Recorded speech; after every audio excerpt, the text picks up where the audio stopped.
నమస్తే, welcome to ఈహా TV. మనిషి మనుగడకు ఈ ప్రకృతి, ఇందులోని తోటి ప్రాణులు ఎంతో సహకరిస్తూ సహాయపడుతూ ఉంటే, మనిషి చేస్తున్న పనులు మాత్రం అటు ప్రకృతిని నాశనం చేస్తూ తోటి ప్రాణుల మనుగడను ప్రశ్నార్థకం చేస్తున్నాయి. ఈ క్రమంలో 500కు పైగా పక్షి జాతులు త్వరగా అంతరించిపోయే అవకాశం ఉంది అని తాజా అధ్యయనం ఒకటి షాకింగ్ విషయాలు వెల్లడించింది.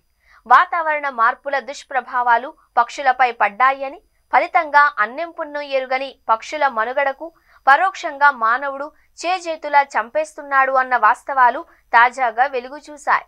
తాజాగా ఇంగ్లాండ్లోని బెర్క్షైర్లో గల యూనివర్సిటీ ఆఫ్ రీడింగ్ పరిశోధకులు చేసిన అధ్యయనం ఈ మేరకు పలు షాకింగ్ విషయాలు వెల్లడించింది.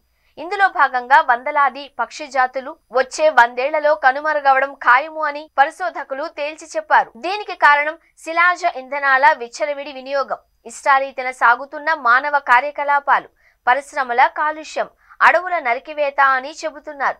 ఈ కారణాల వల్ల భూగోళం మండిపోతూ పక్షి జాతుల మనుగడకు మంట పెడుతోంది.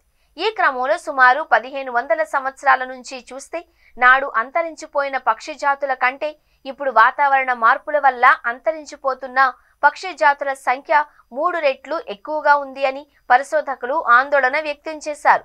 ఈ మేరకు దీనికి సంబంధించిన పరిశోధన వివరాలు నేచర్ ఎకాలజీ అండ్ ఎవల్యూషన్ జర్నల్లో ప్రచురితమయ్యాయి. ఈ సందర్భంగా స్పందించిన పరిశోధనల్లోని కీలక రచయిత కెర్రీ స్టీవార్ట్, అడవుల నరికివేత, వేటను ఆపడంతో పాటు వాతావరణ మార్పులకు అడ్డుకట్ట వేసిన పెద్దగా ప్రయోజనం ఉండదు అని, ఇప్పుడు మరింతగా శ్రమించాల్సి ఉంది అని, ప్రత్యేకంగా ఈ జాతి పక్షులను పెంచి వీటి సంతతిని వృద్ధి చేయాలి అని, బ్రీడింగ్ విధానాలను అమలు చేయాలి అని వ్యాఖ్యానించారు. ఇదే సమయంలో అరుదైన అంతర్ధానమవుతున్న పక్షి జాతుల సంరక్షణ ఇప్పుడు తక్షణ అవసరమని స్టీవర్ట్ అన్నారు. ఈ సందర్భంగా అడవి బాగుండాలి అంటే పక్షులు ఉండాలి అని, పక్షులు అడవికి ఎంతో మేలు చేస్తాయని, వందల వేల ఎకరాల చెట్ల పళ్లను తిని గింజలను విస్తారంగా పడేస్తాయని, తద్వారా అడవి అంతా అన్ని రకాల మొక్కలు పుట్టుకొస్తాయి అని తెలిపారు. అదేవిధంగా ప్రతిరోజు లెక్కలేనన్ని కీటకాలను తిని పురుగుల అతిబెడదను నివారిస్తాయని, చిన్న పక్షులు చెట్ల పరపరాగ సంపర్కానికి దోహదపడి పూతకు కారణమవుతాయని తెలిపారు.